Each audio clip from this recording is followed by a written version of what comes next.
Hey everyone, Ben here from Stellar Work. In this episode, I'm talking with Mike Lyons about the seismic shift happening in the Agile community right now. We're discussing the current layoff situation, the job market, and ways to navigate through it. If you work as a Scrum Master or Agile coach and need to prove your value, this episode is for you. Hey Mike, welcome to the show. Hi, Ben. Thanks for having me. How are you today? It's so hot in Germany. I'm melting away while recording this. Yesterday, I've posted on LinkedIn a picture of me recording and I was sweating. I was completely wet. No. So, do you not have like an air conditioner? You don't have something like that? Not yet. I'm still here in my apartment that I rented, but I will move into a bigger office that has an AC on the That has an 1st AC. of August. So I'm really looking forward to the hot August where I'm sitting here Is it- chilling with an AC turned on max. Well, I'm connected to you from San Antonio, Texas, and we're in the U.S. and we're no stranger to heat. So, it's been warm last week, a little cooling off this week. So I get it about the sweating, and I hear you.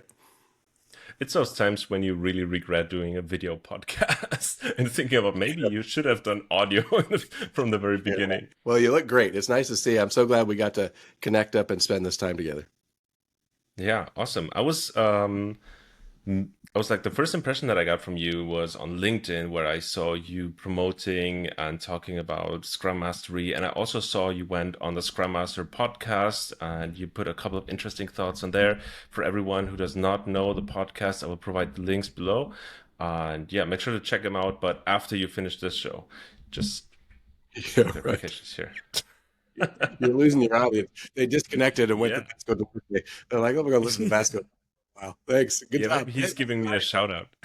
Nice. Don't worry, we're all in this together. Yeah, so I was going through what you posted, and I found that quite interesting to talk with you about what is currently happening in the Agile consulting Scrum Master market, Mhm. because we've seen a lot of layoffs in the tech industry, and now it seems to also affect like the Agile workforce, talking about Scrum Masters, service delivery managers, and at least I'm not sure about the US situation, but here in Germany or in Europe especially it's very much like a lot of Scrum Masters get laid off or are part of the layoffs.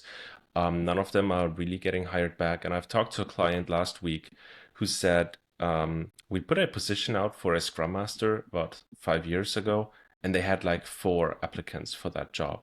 And now if they post an open position, they would get like 100, 120 Oh, wow. people applying for it. So it's really, really crazy. And I would like to reach out to you and hear what's the situation in the US and what your thoughts are on this. We're seeing very similar uh, situation to that in the U.S. I don't think it's a secret. In 2023, there were 300,000 layoffs in IT, in the IT workforce, just in IT, 300,000 layoffs in the US in 2023. Now, that's 6 month plus old data, but looking back at 2023, and it didn't really get better in 2024. The highlight of the year, of course, was the Capital One move in January of 2023, roughly January, where they laid off their sort of agile workforce. And other companies followed suit: Geico, Wells Fargo, Zapier, other big names, big logos that you would know, sort of said, huh, this agile thing, are we agile now? Like, how are we, like, we're trying to run a business here. We're not trying to be agile. We're trying to, make profit. That's what these companies are trying to do. Mhm. And so we see this in the U.S. Now, I don't know the numbers of, four versus 100 people applying, but I totally resonates. I mean, I would imagine that's the case. And I have dear friends who were laid off. They'll send me a LinkedIn message and say, hey, in fact, no kidding, just last week, one of my friends pinged me and said, hey, I got let go, no notice, just let go today. I need anything I can get. So we're seeing very much the same. I'm not sure if it's just like just the agilists that this I don't think it's exclusive to us, but that we certainly see that impact uh, greatly here. I would say it's all the non-directly value or semi-directly value-adding roles. I've seen that in middle management, and I've been tracking Sure. layoffs.fyi. I don't know if you're aware of this site, Oh, but I don't it's know this one. it's quite interesting because like the big tech companies would put lists out there of people they let go and put their LinkedIn profile as well as some other contact information there. So if you want to hire from Okay. them, you can just go on layoffs.fyi and see how many people they laid off, which department, and so on. So Oh, I that's interesting. always check the statistics on that. And I've seen that once Mark Zuckerberg put out the year of efficiency at Meta, you would see that you see middle managers, team leads, like all the organizing functions who are not Yeah. directly Yeah.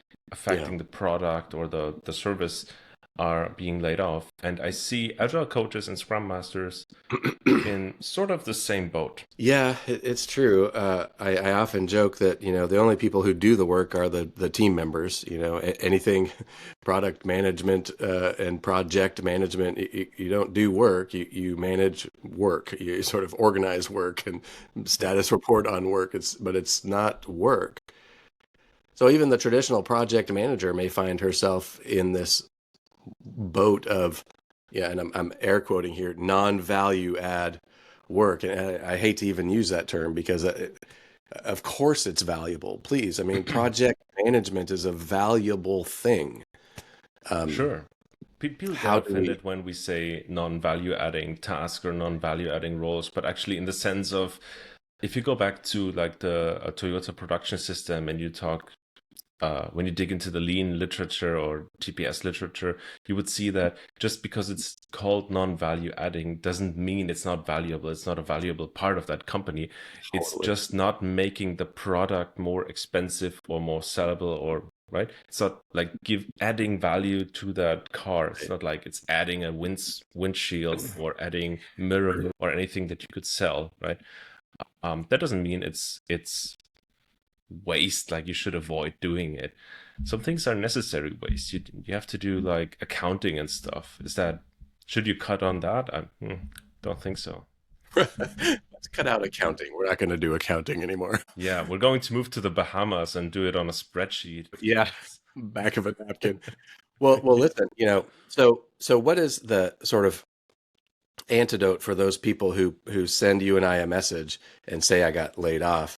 And by the way, I expect I could be laid off at any moment. I mean, it's not this is not a reflection of I somehow have the answer because I'm still employed. Like not at all. Please, I mean, at any moment, I think any of us are just we're a number on a spreadsheet, and you can get let go at any time.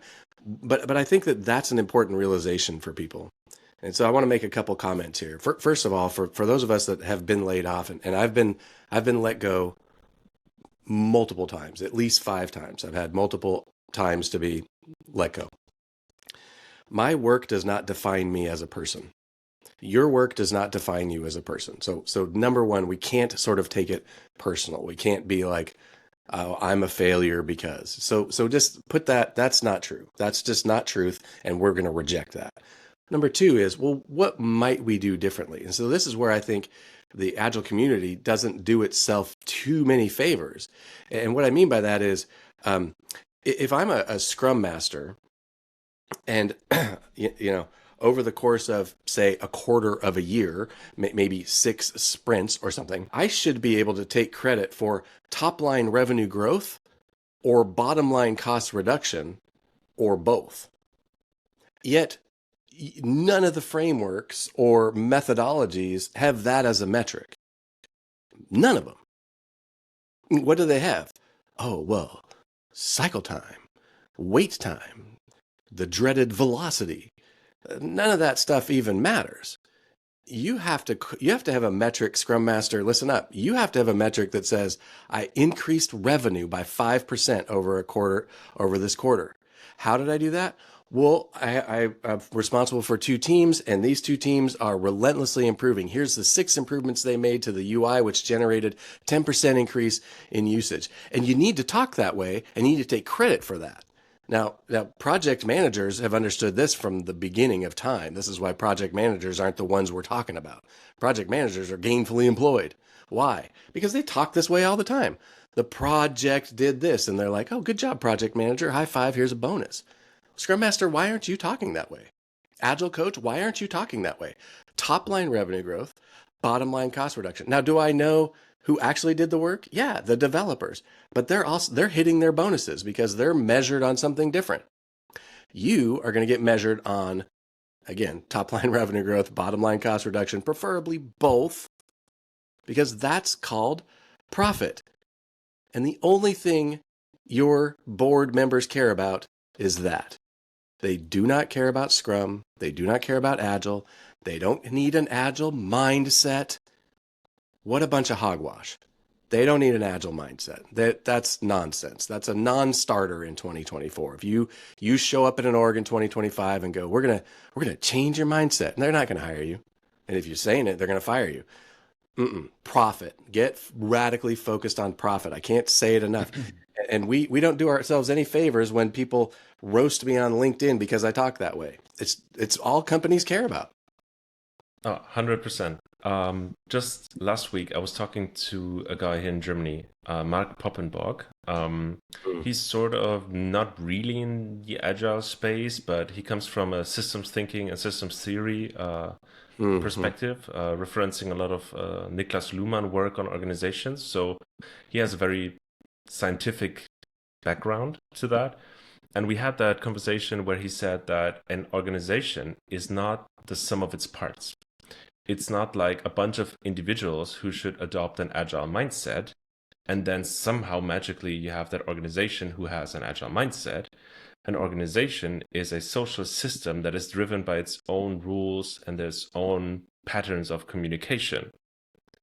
So it's like you can take 5 people in a church, and inside that church, they would behave in a certain way. You take the same 5 people, put them on a football stadium, in a football stadium, they would behave differently. So it's the context in which you put such a social system that creates the behavior. So while coaching individuals may work if they are working for themselves, like if they're not interconnected to other people, which would build a system, doesn't really affect the organization. It has like minor impacts to it if people dare to do something differently. But overall, you're mining coal with such a tiny shovel inside an organization. That's not what companies should pay for, right? Um, you should show up with the right gear for those plans. It's an interesting analogy. I'd love to. I'll need to tune that in and listen to that. I'm picking up a little bit of this idea of can any sort of organizational change be grassroots and sort of bottom up versus top down or middle up and down, or like it's interesting. I do have an opinion on this. I think I will say it this way, and I don't know if this will align with your previous guest that you were talking about, but uh, if we want to change the culture of an org, which I don't know if you want to or need to, let's just say somehow that was important. Change the way we work. Just change the way we work. Bring the right size shovel to the workplace. Don't wait for them to give you the right shovel. Bring your own dang shovel. And what do I mean? Well, look, if we don't know the basic blocking and tackling, to use a U.S. football term, if we don't know the basics of a single ordered list of work, no hidden work, all work is visible. If we don't know the basics of cross-functional teams that are delivering a product to production on a frequent basis and the reasons why we would do that, like if we don't just do those things, the culture's not gonna change. Just change the way you work. Just start doing those things. Just start. Just start being cross-functional. Like a lot of the agile ways of working, you don't need permission. A bunch of them, you don't need permission. You don't need org change. It's like It's not. It's a telling a middle manager, hey, I can only work as a team. We can only do work from a single list of work. Like you can't email me and call me and text me and then put stuff in ServiceNow and Jira. Okay, well that's an agile way of working. Did I say Scrum? No. Did I say twice the work in half the time? No. I'm just telling you how to work. Okay, well that change right there, that starts to affect culture. Well, what's the next change? We're gonna have a short planning sessions. We're gonna work in smaller time boxes, maybe a couple weeks or something. And you just start making these changes, and all of a sudden the culture begins to change after. Culture changes last. And I would So argue, it's the way I put it with my clients is like culture is like a shadow. So you yeah, first have to yeah, change the behavior, and then the shadow will change automatically. You can't affect the shadow I love directly. that. I'm going to write that down. Culture is like the shadow. Yeah, you're. Make sure to tag me in that LinkedIn post. I will. It is. It's really actually a pretty good analogy. If we're And most of the practice, sorry, go ahead.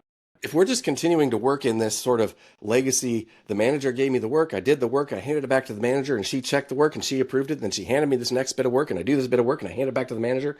If we're just going to continue to do that, my shadow will be that. But if I do the things I just mentioned, hey manager, I need a single source of ordered work, no other, invisible work, my shadow moves, my shadow shifts. So you don't shift your shadow. The shadow just is. It Yeah, just is. You yeah. change the way you work. But that, like negotiating that and getting into the conversation with your manager about it is, how should I put it? Basic skills when managing stakeholders on a project that you're doing. So in my career, I started at a small consultancy, it was a spin-off from Accenture, and I was part of the PMO. And we had like a bunch of techniques that we used. We did Gantt charts, we did like big plans. And I have to admit, like 60% was waste, but it gave me such a good tool set that the moment I became a Scrum Master and it said, oh, the team should self organize, I had like a toolbox that I could open up from the PMI thing that I've Ah, learned. And I was like digging into that and using that to help self organization because I feel, and like this is just my perspective on it, but I feel that the agile practices are asking for a lot. Like they ask for a lot of skills that you would have to have in order to start because it's just saying like, oh, during the daily stand up, your team coordinates. The team coordinates themselves. And I was like, no, that's not what people would naturally do if I schedule a meeting. I yeah. need to come up with something, right? I think you're hitting on something that maybe we talk about this at Kairos. You can't delegate until you educate. So if I just took a team of 7 people who have been a team and they've worked in the manager command and control world of waterfall whatevers and said, okay, congratulations, you're self-managing and self-organizing, it would just be a disaster, right? Because they're like, I don't know how to do that. You have to educate. Or as Captain David Marquet says in the Greatness video that we all vision making, which is kind of what we're talking about, self-organizing teams, we've decentralized a lot of stuff. So we think there's a way to do this, and it's a kind of combination of technical training, the technical competence, like no kidding, for real. Here's what you do, and if you're going to use Scrum, here's what you do in a daily Scrum. If you're going to use Kanban, here's how you would build your workflow. If you're going to use, some DevOps work, here's what integration means, continuous integration means. Technical competence, you got to teach it, you got to learn it. We do this in a self-paced approach. We don't think you need to come to a classroom for that. You can watch a 6-minute video and get the gist of it because you're going to learn by doing. But the second part is that sort of follow on, like, well, how are you doing with that? And so it's a check-in every week saying, hey, don't forget, or how are you doing with, and it's a continuing follow on to so people just don't lose the knowledge. And then the third bit of that is always having material, videos, references. We call it the toolkit that you can go back to and sort of open that toolkit and go, Oh yeah, retrospectives. That's I forgot. What's the purpose of that? Yes, and you watch a 5 minute video on it, and you take your retrospective tool out of the toolkit, and you run one. We think that approach really is able to move these teams, and really then the shadow changes. But you gotta educate before you delegate. Um, that is quite interesting because I have to admit I struggle with trainings and the training industry and educational part on all of the agile topics because to me, so my background is in hardware engineering and production. So I'm always looking for contexts because whenever I see something, I'm like, oh yeah, you have an e-commerce background. I get it. In my automotive space, like when you're building cars, that's not going to work.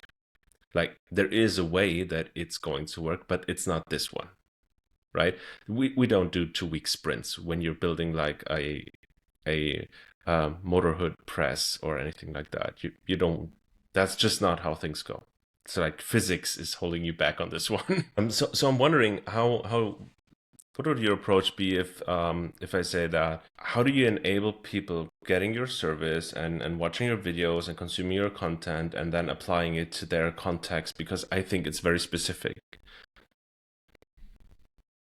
It's a great comment, and I think anyone in the agile training industry, well, probably just the learning and development industry in general, will say sort of you know, book learning will only take you so far. You have to get your hands on and have experience. So a couple of ways that we deal with this at Kairos. One is our company is comprised of three individuals. I just happen to be the face of the company. I do the actual training. But the three of us have over a century of IT delivery experience in multiple industries globally. So the stories that I tell, some of them are mine, some of them are my two partners. They're like, no kidding, boots on the ground. Hey, I was working at this global nonprofit and I was in Africa, and here's how Scrum doesn't work.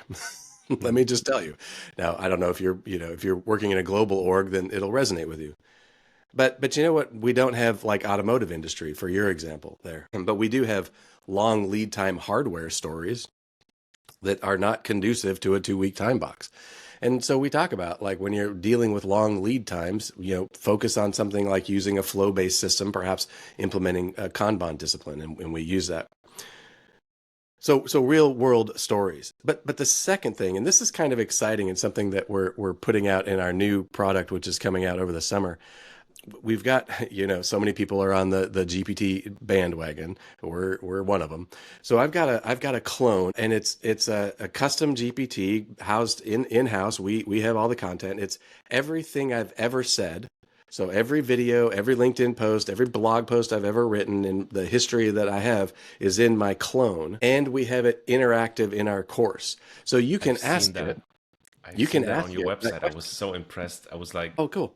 typing into Google what the tool is. I'm like, I need to do this as well. It's a fun one. It's a company called Delphi that we partnered with to build it. We've taken it a step further now, and so this is a bit of a preview. We're building our next course in public, and so every other Friday we host a webinar on LinkedIn where we show our latest lessons.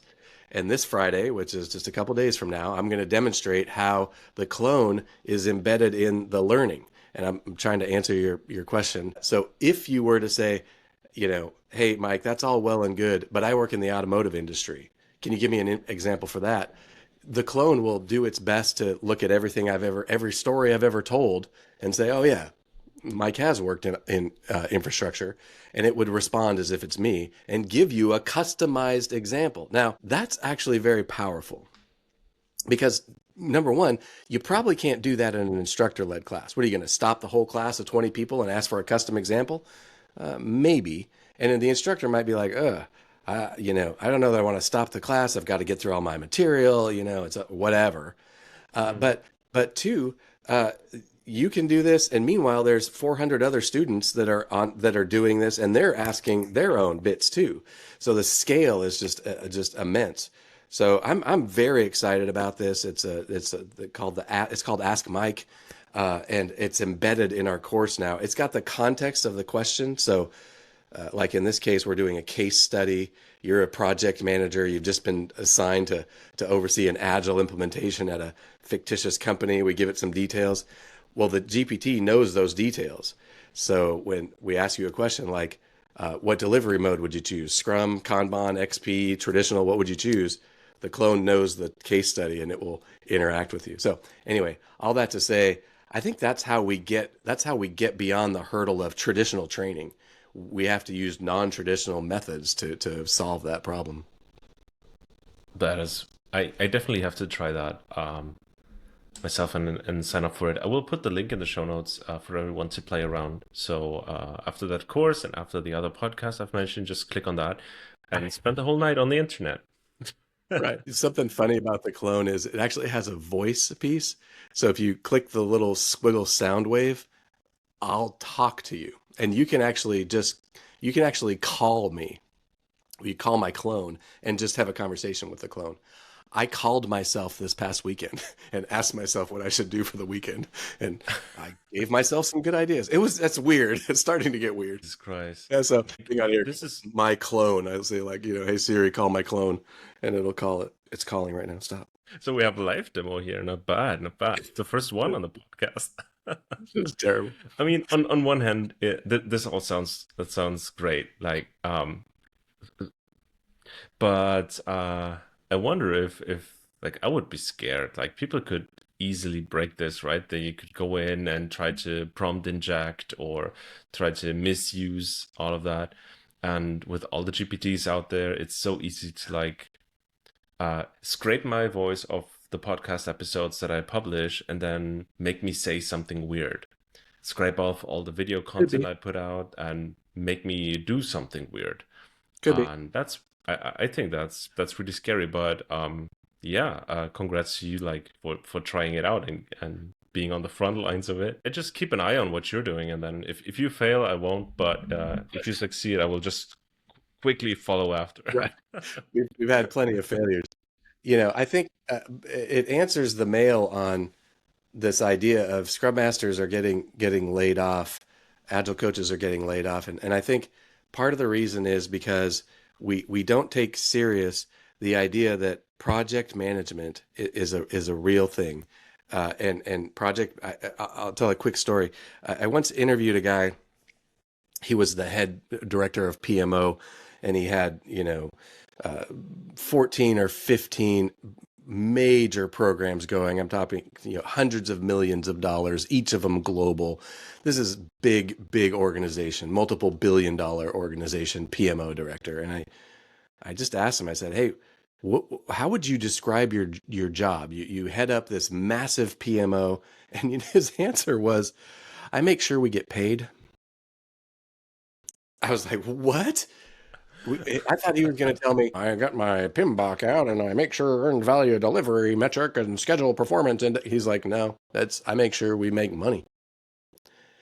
And man, that just stuck with me. And I'm like, you know what? Like, that's a really good understanding of what the project management office does. And I think we need, in the Agile community, we just need to realize that's what they exist for. And so, like, we should be serving them, not sort of shrugging them off and going, there's no such thing as project management in Agile, dude.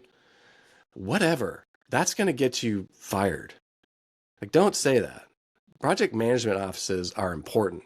What we need to do, we need to understand earned value delivery and schedule performance index and cost performance index. We need to understand the iron triangle and the fourth side of that, quality. We need to be able to speak logically about how our projects are delivering top line revenue growth, bottom line cost reduction. It should roll off your tongue. That's how you become a value added team member. Go into that boardroom and be like, yeah, these four teams that I am coaching, they totally hit the deliverables for us this last quarter. Do you understand your organization's OKRs? Do you understand those? Like that's when we start to show value. You don't walk in the boardroom and go, hey, we had a sailboat retro and everybody has high psychological safety. No, man. Like, I'm not saying those aren't important. I'm just saying your boardroom doesn't care. And so the basic blocking and tackling, I keep using that term, I'm sorry. Not to worry. Agile project management, we at Kairos, we think that's the answer. And this next product we're about to release over the summer is gonna answer that mail. It's a multi-course training, but wrapped around that is individualized consulting with firms where we show up, we assess, we do improvement kata exercises, we teach the kata to the organization, and then we do a 6 month and 12 months check-in, and we think you'll see 10 to 20% improvements. And we're going to teach you how to measure that. We're going to teach you how to talk about it.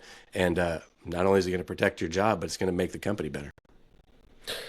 I don't want to be the party pooper here, but I have a small disagreement with the PMO part, and I don't want to bore everyone here, but I think I need to come back to the context thing, because people use like agile frameworks, agile ways of working in different contexts, and the one let's say you're a big corporation, let's say you're a BMW, then for sure you will need a PMO and you will need project management skills. It doesn't go without it. But if you're BMW and your teams do Scrum, they are probably doing it in a very delivery fashion, so to say. There won't be like a single product owner responsible for the new BMW 3 Series, right? There will be like 20, 30 product owner, each owning a bit of the product, or maybe a sub part of that product, or maybe just a supplier of a part of that product, right? Or just maybe just own the machine that builds the machine that builds the product. That on its own could be a product owner over there. So I would say 100% agree on that context. But if you move away and go to, let's say, a small startup, um, who where the product owner, and I keep reusing Scrum terminology here because it makes it more clear, right? But you could use whatever. And if where the product owner is the founder or the CEO of that company, and it's a small team, would you need project management skills over there? Well, And that's it's it. an extreme example, and there are many companies in between on that scale, right? It's I it's think not you're right. just black and white. Yeah. Well, let's unpack that a bit. So, well, first of all, I think the BMW example, no one product owner is going to own, well, they should just use safe. No, I'm just kidding. I'm sorry. No. Okay, that was We so cut easy. that out. I like I like safe. It was it's too easy. Anyway, I yes, there's that. Yeah. But anyway, you think about like the small startup-y, the scrappy startup. I'm in a startup. Like I get it. We use project management skills all the time. There's just three of us. We understand scope, cost, Mhm. schedule. We set deadlines for when we're going to release stuff. We know when we're behind or not. Like we understand the iron triangle, and the fourth aspect of it, quality, because we don't skimp on quality. I mean, that's where, believe me, my editor is brutal. Like we don't skip on quality. So we absolutely use project management understanding. And I think the reason that we're successful is because we don't just sort of go, nah, let's just build the product and it'll emerge as we go. Yeah, there's some of it, but we pretty much have a release date and we're walking towards that because we told everybody we're going live. So like there is something to be said. The product offering I was describing is really for small to medium businesses where we think our niche market kind of lives. It's not the BMWs, it's not the startups. It's that smaller, like, yeah, no kidding. We got 50 employees and we do need something to help us get better at delivery. But I'm picking up what you're putting down. I just don't think we ever get and get. It's just my opinion. What do I know? But I do own a startup. I have two other guys, and we would all say we understand project management. So what you're saying is, if you struggle as a Scrum Master in your org and you're afraid of being let go, become a project manager. Is that the answer? Bottom line? Well, I don't know. That's not, I'm not sure I would say it that way. Okay, that's not the like, dude, that's going to be in the song. That's going to be the message in the song. Mike said, "Save your Scrum Master job, become a project manager." No, I didn't say that. I said you need to be able to show value by Hmm. increasing top line revenue and decreasing bottom line cost. How do you do that? broaden your skills and get familiar with how the companies make money. The head of the PMO, a global PMO, says my job is to make sure we make money and get paid. Well, that should be your job too, Scrum Master. And remember, in the 1900s, Scrum Masters were leaders in the organization. They weren't fresh out of college. I just had 2 days worth of training, and now I'm leading a team. That's not who the original Scrum Masters were, right? Let's do a little bit of history lesson. Original Scrum Masters were tech leads. They were middle management tech, senior directors of engineering. They knew what they were building. They know how to do the work, and so now they were just thinking like, how do we do it differently?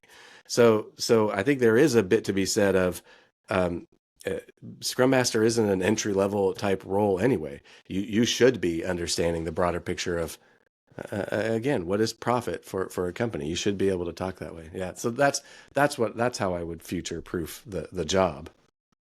Yeah, don't worry. I just wanted to be a little provocative on this one I because like it it. it felt so alien in the agile community to talk about project I'm management and project managers. Like everybody would get, you see their eyes light up and go, "No way, no, no, we don't want."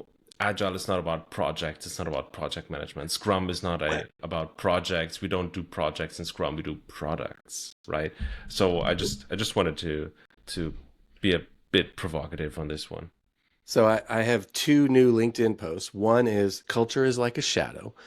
Two is to save your Scrum Master job, become a project manager. And by the way, I'm That giving you one is credit for both of going, these. Yeah, I'm doing. yeah, Yeah, I'm doing it. especially the second one is going places. I can Oh, totally see oh, that. it's Like, going places. Not where we want, but it's going places. yeah, 0 likes, 200 comments. 0 likes, 200 comments. But look, let's come back to that idea of we're working on a course right now, and its title is Agile Project Management. We chose that title on purpose because it can be inflammatory, if you will, and not to everybody. But there is a community, you mentioned this, that will say there's no such thing as projects. There is such a thing as projects. We're not doing ourselves any favors by saying there's no such thing. Instead, let's get smart about how we work with the PMO and how we show value in our Scrum Master, in our Agile Coach roles when it comes to profit for the organization, not how many stories did you deliver, what are your PI objectives, business value, actual value. No, none of that. That doesn't matter. Your board doesn't care about that. So that we got to get smart about how projects work. And so in our course, we try to level up Scrum Masters with that knowledge. And heck, for project managers, we're trying to level them up on agile ways of working because at the end, I'm an agilist to the core. Like I do believe that iterative agile ways of working are the best way to run a company. That's my experience. So I want project managers who've never had that experience to be able to come and learn how to do that as well. So, what would you say is like, let's imagine a Scrum Master approaches you and said, "Hey, so I agree with you. This sounds interesting. I want to move into that area within my organization." What would you summarize as like the next 3 steps that person should do? Like, can you give me a summary of within your, like, not buying a course or buying a book or reading that, but within their organization, what would the next 3 steps be to get familiar with all of those topics? Yeah, depending on the organization. I mean, if you're an organization that let's say you're working on projects for a client and that client has paid you for a project. Scrum Masters, I would encourage you to meet. You have a project management office. You probably have a contracting group. Go set up time with them. Maybe job shadow and learn that discipline by seeing how it's run in your organization. Again, avoiding the topic of there's plenty of training you can go take. There's PMIs, got some online stuff that you can go learn, like the basics of project management fundamentals. Yes, but what I find in organizations is most of the time they're happy to have you come along. The PMO will be so surprised to have an agile scrum master say, "Hey, I'd love to come learn what you do." because nobody ever does that from the Agile community. We shun them and go, project management, stupid. They'll be like, yeah, come, like, let's meet on Friday. Let me show you what I work on. I'm going to talk to you about EBD. And then, and then I think the second thing is just bring awareness to your team. Scrum Master, you're supposed to be coaching your teams on all things Scrum and getting them to high performing so that they are taking that accountability to themselves. And there's this whole bit of where the teams are high performing and they're doing the things, but they need to be aware too that they're an expense on an Excel spreadsheet. And if they're developers, they're very expensive. And so they need to know that they have to show value for, like, how are they making the company profit? I have a little spreadsheet it's not quite in our toolkit yet. It's not quite ready, but it's like how to, calculating basic run costs of a sprint. Scrum Masters, you should know how much your run cost is per sprint. It's not even very hard to figure out, but you might be surprised when you realize that a 2-week sprint, costs you $150,000 or more.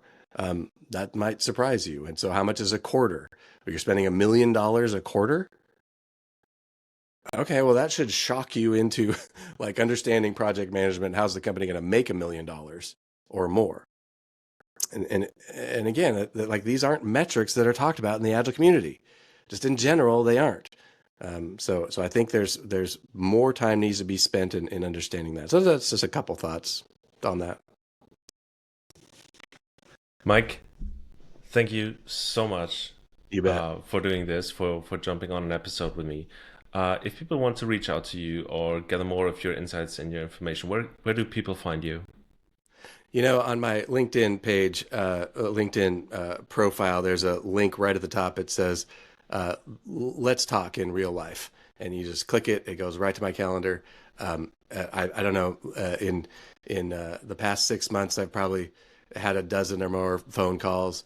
I take that seriously. I love meeting people. I love to just get to know you. So don't hesitate to even grab time. You can visit our website at Kairise, KAIRISE.com, and links will be in the show notes to learn more about, like, the company I work with and what we offer. But yeah, LinkedIn and our website. All right. I will provide all the links in the show notes. Thank you so much for jumping on this episode. Talk to you very, very soon. Bye. Thanks, man. Have a good day. See ya. You too. Thanks for bearing with us till the end of this episode. Make sure to check out the show notes for our 30% discount code on Agile trainings. And if you like today's episode, make sure to recommend it to someone who will like it as well. We're launching new episodes every 2 weeks, so stay tuned. And if you want to continue the conversation, let's meet on LinkedIn. Till then, bye. Hello, Mike. The show's begun. Germany's heat wave, no place to run. Swiping through the podcast, easy dreams ahead. In August, I'll be cool in my